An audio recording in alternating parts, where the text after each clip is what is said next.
Assalamualaikum warahmatullahi wabarakatuh. Waalaikumsalam warahmatullahi wabarakatuh. Ya, kembali lagi bersama saya Muhammad Rizal di Tadarrum Al-Wudu Bil Wudu biasa yang salah tiga.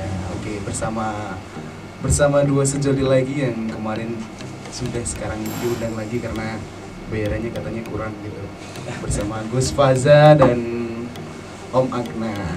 Mas. Kak aja kak. Oh iya, Kak Agna. Sekarang udah kak.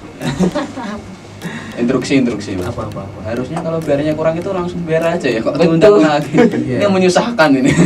Kenapa diundang lagi? Karena yang ngirit. Itu nggak solutif itu. Oke, langsung saja kita bahas yang pertanyaan dari netizen tentang nahwu dan sorof. Itu masih banyaklah adik-adik kita, karena kita kan semester tua, banyak adik-adik kita itu yang mempertanyakan tentang nahwu sorof itu Gus.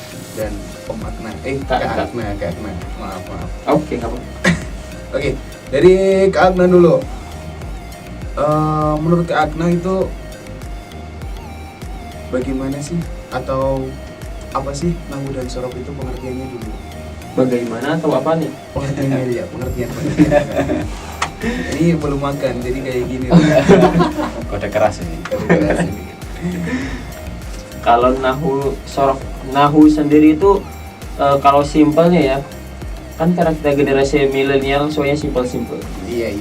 Nahu itu simpelnya pembelajaran yang membahas tentang susunan kata bahasa Arab. Yang paling penting itu juga huruf terakhirnya. Jadi nahu itu susunan kata ditambah huruf terakhir dalam bahasa Arab itu kan ada yang huruf terakhirnya a, i, u. Kalau bahasa Arabnya tuh ada majrur, mansub. Contohnya dihafalkan. Misalnya kayak an, adhaba. Nah, kan sebelumnya adhabu karena ditambah an jadi an adhaba.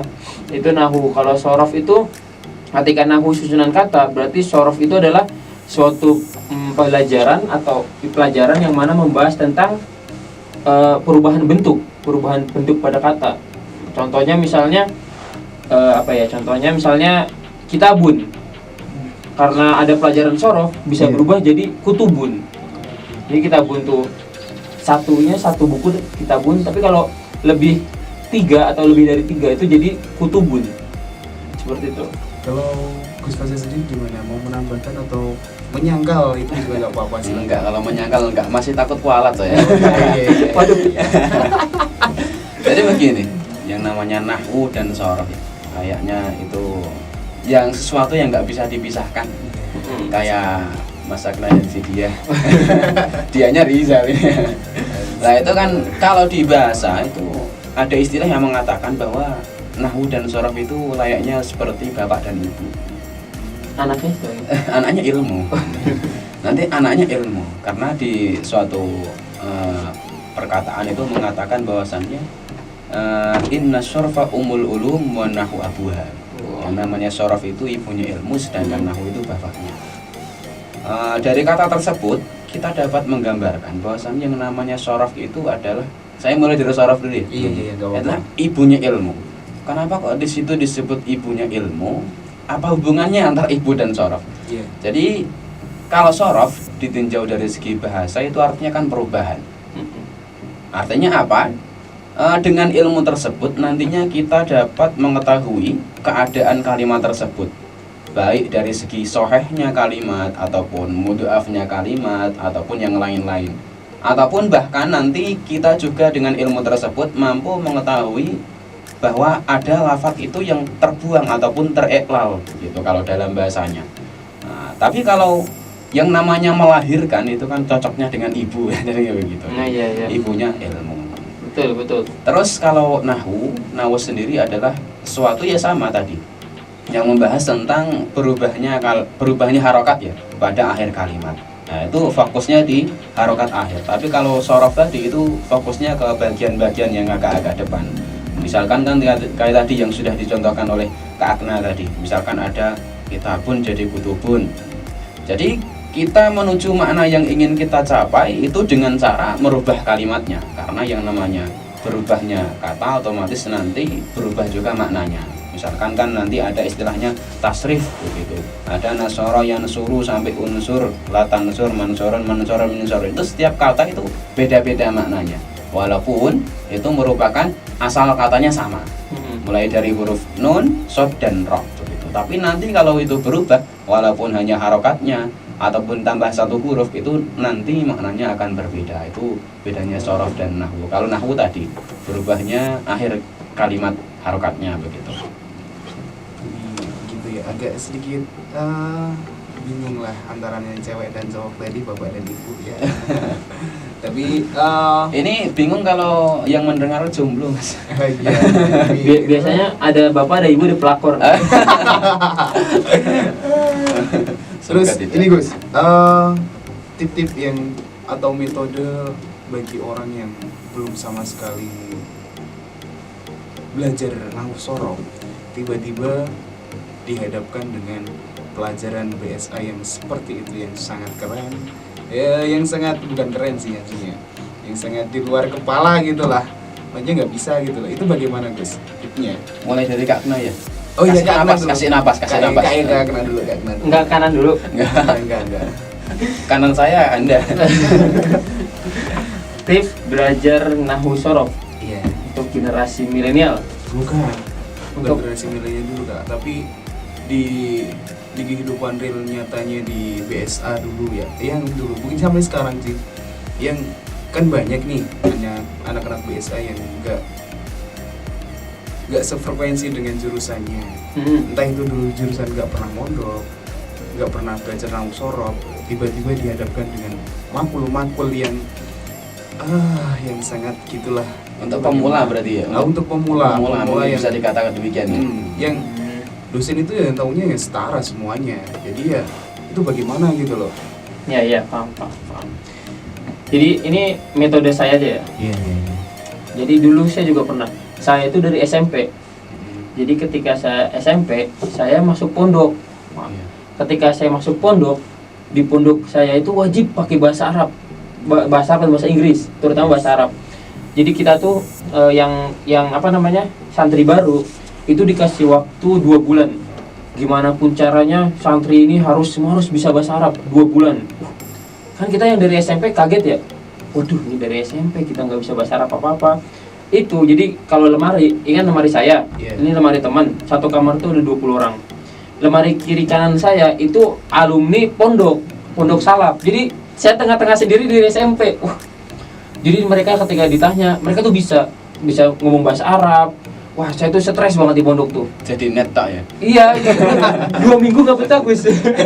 Nggak betah sih 2 minggu. Jadi ketika bingung nih gimana caranya sih ya. Wah, nah lama-kelamaan saya punya metode sendiri. Jadi ketika sebelum kita belajar nahwu sorof, saya ngapalin kosakata, mufrodat.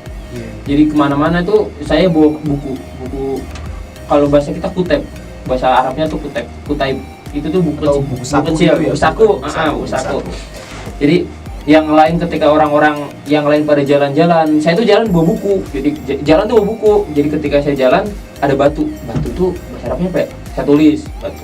Jalan lagi, jalan nih kan saya jalan. Ini aspal saya tahu bahasa Arabnya, pohon saya tahu bahasa Arabnya.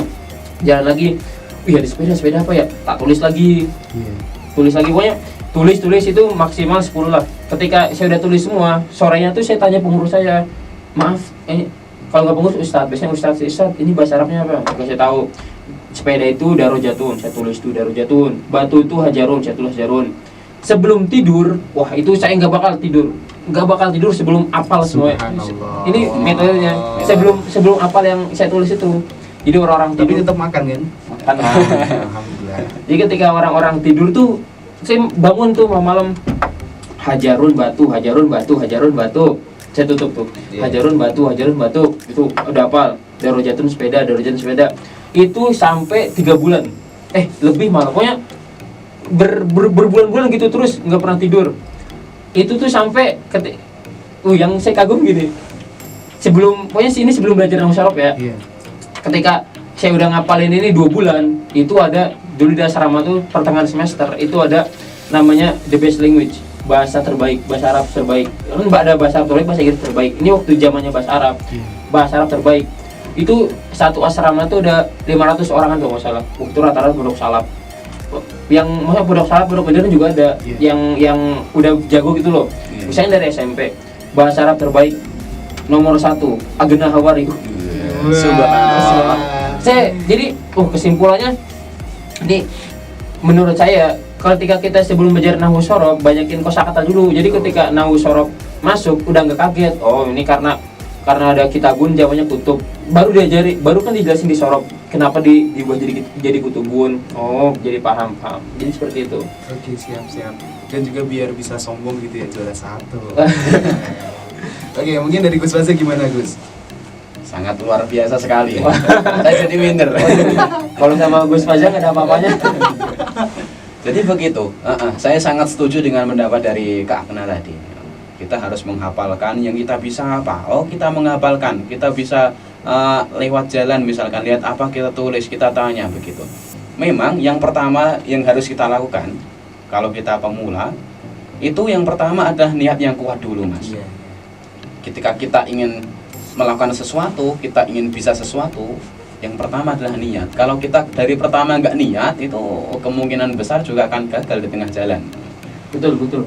Apalagi ini kan bahasa Arab yang levelnya susah banget ya. Berarti pondasinya itu dikuatin dulu. Iya, gitu ya? jelas. Ini yang namanya niat harus ditata dulu. Nanti kalau niat sudah dapat, baru kita jalan. Nah, yang kedua kita kalau kita itu seorang muslim yang baik, mestinya kan kita sering membaca Al-Quran. Minimal kita mendengarkan lantunan ayat-ayat ataupun bahasa Arab. Lama-lama kalau kita dah suka, kita baru kepo ke sana, masuk ke sana, belajar mulai dari kosakata. Nah, jadi kalau kita sudah mendapat niat itu, nanti kita tinggal berjalan. Mulai dari kita menghafal kosakata bahasa Arab, yang namanya bahasa asing kan mesti kita harus tahu kosakata dulu ya. Nanti kalau kita sudah dapat bahan-bahannya, baru kita mulai belajar menyusun misalkan. Jadi begitu. Kalau pengalaman saya di pondok itu juga ada, itu yang namanya belajar bahasa Arab pertama juga gitu. Kita belajar dulu kosakatanya apa begitu. Nanti kalau lama-kelamaan kita mungkin 1 tahun 2 tahun kita baru belajar cara menyusunnya. Tapi yang penting kan kita sudah dapat bahannya dulu. Iya. Yang namanya kita membangun kan bahannya dulu dapat terus kita susun begitu. Oke. Nah, terus untuk sekarang zaman milenial katanya. Dulu kan kalau zamannya Kak Kenan itu kan zamannya micin. Sekarang kan milenial katanya. Iya. Nah, itu yang serba HP lah, HP kotak gitu, smartphone. Nah itu bagaimana menurut Panjenengan Sedoyo? Apakah itu efektif apa tidak gitu Gus? Dengan belajar dengan YouTube gitu loh. Itu bagaimana? Oke, Kak Aknan dulu. Aku belum paham pertanyaan. Oh iya. Apakah kita Mungkin pertanyaannya bisa disederhanakan. Oke. Mas. Belajarnya itu lebih baik sama guru langsung. Belajar apa dulu nih? Belajar nahwu sorofnya itu. Oh. Belajar sama guru langsung. Apa di YouTube aja sudah cukup gitu? Apa dua-duanya itu bisa maju bareng gitu? Maju bareng gitu. Oke. Karena kan milenial kan sekarang serba HP. Padahal kan kita juga harus punya harus punya guru gitulah. Itu bagaimana? Monggo silakan. Kalau menurut saya sendiri ya, belajar terutama nahwu sorof nih ya. Iya. Wah, itu kalau di YouTube itu rada-rada susah, Mas. Karena sorof itu kan menjelaskan tentang perubahan kata. Jadi ketika di YouTube itu kan menjelaskan secara umum, kita nggak bisa nanya. Kalau kita guru langsung, kita kan bisa nanya, ini kenapa bisa berubah jadi I, ini kenapa bisa berubah jadi U. Gurunya langsung menjelaskan. Iya. Kalau di YouTube kita mau nanya ke kamera, ke HP, itu nggak mungkin bisa. Jadi paling efektif pun langsung guru langsung sih menurut saya. Terus untuk anak milenial yang sekarang itu bagaimana, Gus? Kak Akna. Milenial yang mau milenial belajar. yang apa? Yang ya pertama itu nggak mondok gitu. Terus sukanya main HP doang. Ya kita tinggal rebahan sambil nonton YouTube, entah itu dari Google atau dari Twitter, Instagram, Facebook dan lain sebagainya. Itu bagaimana? Ketika kita ingin sesuatu, kita tuh bakal kuriositas Apa itu bahasa apa itu? Rasa ingin tahu apa yang bahasanya kuriositas apa sih? Aku lupa. Kepo.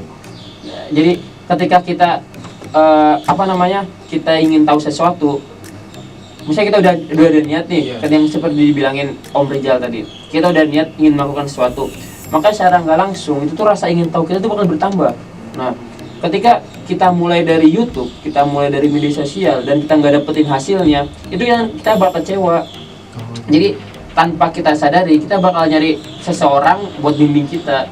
Nah, baik itu teman maupun itu kakak kelas kita, terutama yang kuliah-kuliah pasti datangnya ke kakak kelas. Apalagi kita tuh udah serak sama kakak kelasnya. Nah, Serak yang gimana gitu mas? maksudnya udah nyaman gitu. Oh iya iya. Nah, mungkin seperti itu. Mungkin dari Gus Akna gimana? Gus Faza.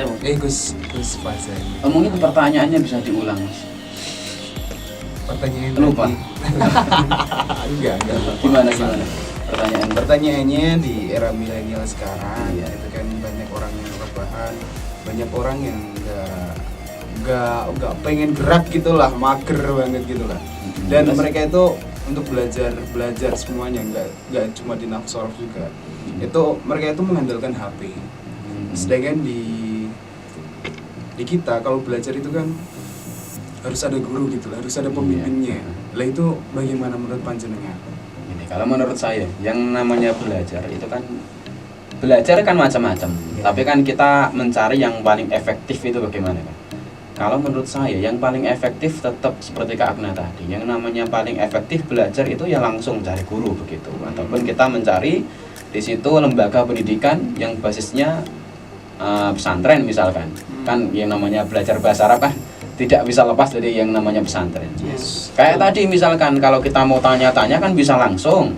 Kalau kita di video kan nggak bisa. Misalkan tadi belum jelas misalkan. Kita tanya pun kan video tetap lanjut kan. Iya, iya. Beda kalau live streaming itu kan beda. Bisa tanya. Tapi kan yang video itu kan bisa. Misalkan nggak bisa ini tanya apa misalkan.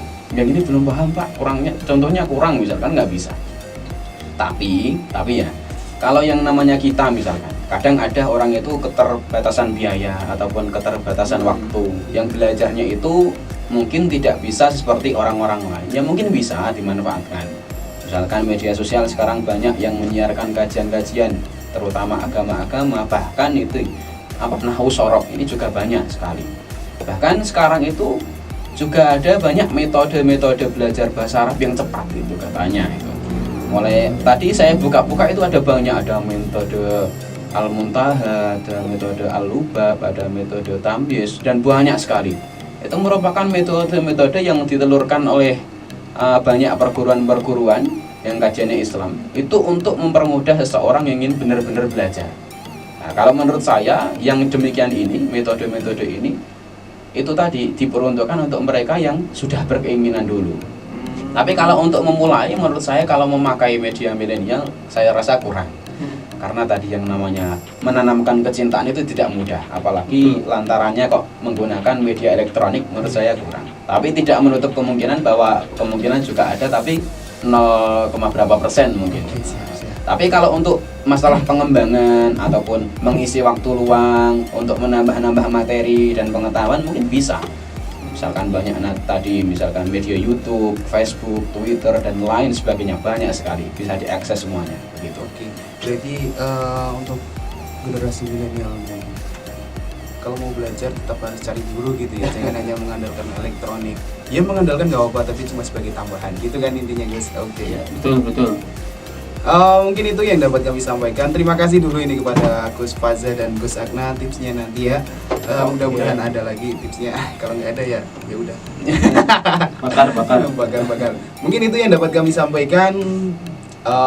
Tetap stay tune terus di Tahdu Takalum Al-Hudu Bil Hudu BSA Yayan Salatiga. Sekian, terima kasih. Wassalamualaikum warahmatullahi wabarakatuh. Waalaikumsalam warahmatullahi wabarakatuh.